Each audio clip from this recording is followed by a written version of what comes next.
What is up, people YouTube? It is I, Super Mariozilla, or you can call me Vinny, and today we're going to take a look at the S.H.Figuarts, Raccoon, and Groot.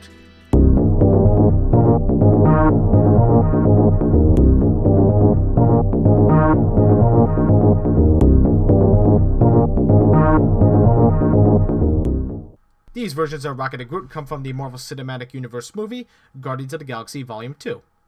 I like Rocket Raccoon and Groot in the movie, but I'm not too knowledgeable about their comic book origins. All I know is Rocket started out as a criminal, but later shaped up and joined the Guardians of the Galaxy. Groot is a sentient plant-like creature who is limited to the words I, am, and Groot in his vocabulary. Extremely brief, I know, but I don't want to end up sounding like an idiot who knows nothing. These figures were revealed around the same time as Star-Lord, only this time they got no Blu-ray release, which really sucks, because they couldn't choose a exclusive accessory. However, despite the web exclusive status, he's actually not too hard to get, but more on that in the final verdict. Rocket Raccoon looks very good. For being such a tiny figure, it's pretty detailed, and the paint job is also pretty spot on. This is probably the best looking Rocket Raccoon figure on the market right now. The head sculpt is fantastic, captures the look of Rocket's CGI model very well, and the little angry snarl that Rocket has looks awesome. The white dry brushing is also a nice touch, and the paint in the eyes are well done. The teeth is cleanly painted and the sculpt is pretty good, no issues there. The suit Rocket has is very intricate and detailed, capturing the tiniest details like the zipper. And the outer buttons on the jacket is pretty clean, very cool. And the back of the suit is detailed really well, and the blue gem on the back is a gorgeous metallic blue, pretty nice. The arm sculpt has a pretty soft sculpt compared to the heads, not sure how I feel about that. It has white dry brushing, which is a nice touch, but still. And the hands are not anything to write home about because they have the same amount of soft sculpt as the arms do. Yeah, the sculpt is a bit too soft on the limbs. Well, besides the head and the tail, but more on that later. It's not terrible, but it's not particularly good either. Maybe that was done to accommodate for the articulation, but I don't know. I can see that bothering some people. The legs have the suit sculpt continued and it starts to get foldy. The knee pads are nice and clean, no slop, and the red stripes on the sides of the legs are again cleanly painted, no issues there. The bottom legs is again not as detailed as the head. It looks a bit too soft. The white dry brushing again is a nice touch, but that doesn't really save the look of the limbs. The tail is nicely detailed and does resemble a raccoon's tail. It looks pretty good. So the looks on Rocket will get a pass. It's just the soft sculpt on the arms and the lower bottom legs that bother me. Again, not terrible, but the rest of the figure's sculpt is pretty good. So articulation for Rocket Raccoon, pretty good, pretty good for a small figure. It's actually pretty nice. Some limitations, but considering the lower, as usual, price point, I still think it's pretty good. Head is on a ball joint.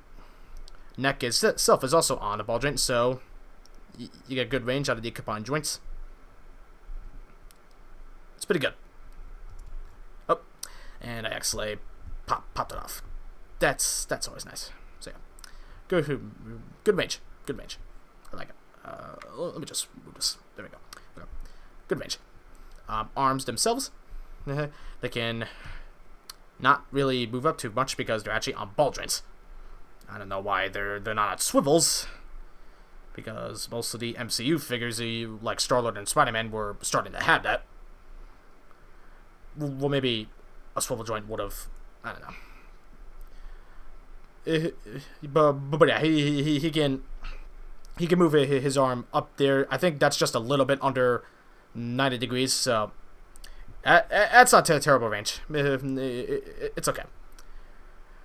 We get the bicep swivel out of the shoulder swivel again. Jesus Christ. Can move forward pretty good. Cannot really move back that far with the bicep. Yeah. However, that doesn't matter because the elbows can swivel, so that can act as your real biceps to swivel. But it is also on a hinge, and it moves a bit more than 90 degrees, so that's pretty good. And hands are on the ball hinge.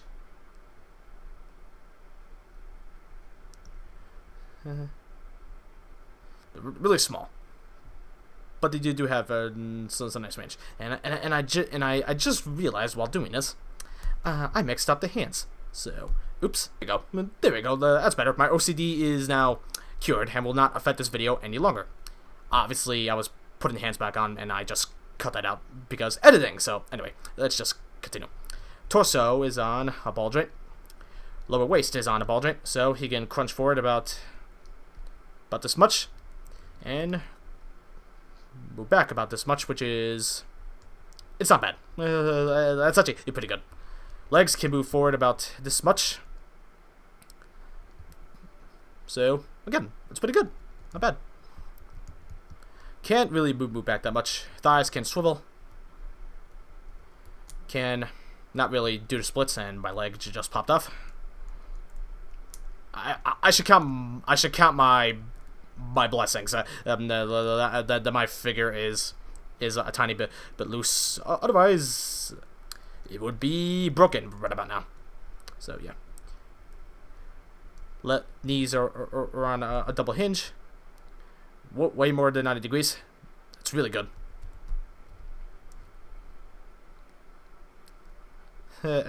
Feet. It didn't really move back that much, and didn't move forward that much. It's just a tiny ball joint, so you're not going to get too much of anything out of it, really. The most you're going to get is a swivel. So, that's kind of a problem. That's kind of a big problem. Like, I understand why it's a small ball joint, but still. It's a problem to get a bit more dynamic poses out of it. I mean, there's some pivot, but it's not a lot. And toes are on a excellent toe hinge. It's really good. And tail is just on a single ball joint, but you're only gonna get mostly a swivel. So, yeah, it can rock, but mostly it'll just swivel. So yeah.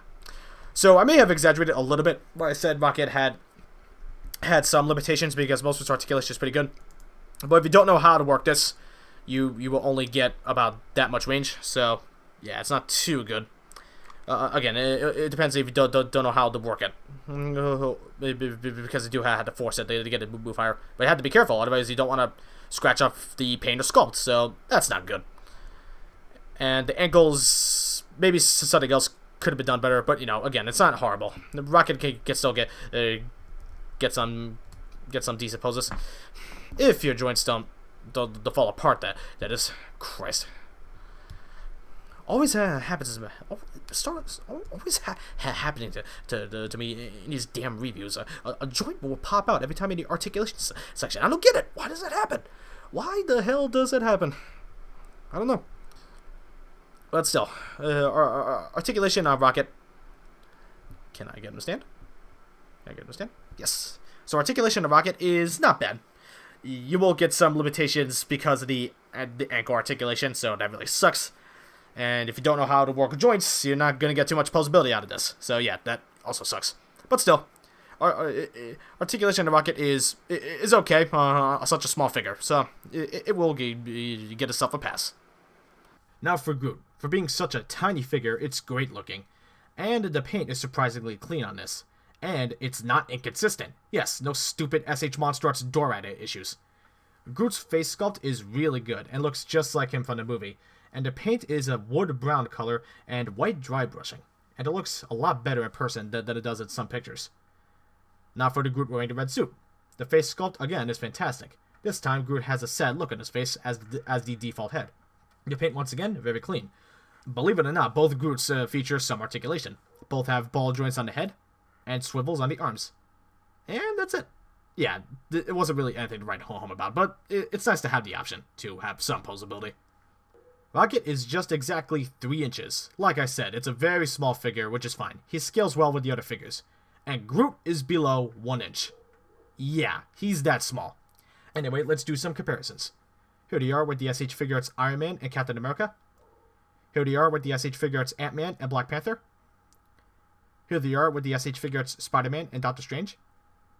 Here they are with the S.H.Figuarts Tony Stark and Marvel Legends Iron Fist. And finally, here they are with the Marvel Legends Nova and the S.H.Figuarts Star-Lord. Like I said, both of them are very small, so shelf space shouldn't be an issue. Not to mention they go great with the other Figuarts Marvel figures. And again, if you want to sneak them into Marvel Legends, you're covered. Now for accessories, and they don't come with a lot, but they do come with enough. Rocket has some interchangeable heads, He has a neutral expression head, which looks really good, and it's kind of funny. I'm sorry, but he looks extremely grumpy with this head. And he has his yelling, screaming face, but the mouth paint is terrible. Very slappy. There's black all over the teeth, and the pink is bleeding through some of the white on the teeth. Very not cool. Horrible paint. The paint on the head itself is fine, but that's no excuse for this poor excuse of inner mouth paint. Another issue, the heads have inconsistent white paint. Really? Were you guys seriously not paying attention to that? Rocket comes with his fist hands from the package, 2 calm, relaxed hands, 2 clawed-looking hands, and hands with the guns attached to them for obvious reasons. You know, because they would break easily. The guns look great, no issues with those. Paint is clean, and the sculpt is accurate. Who wouldn't want guns like these?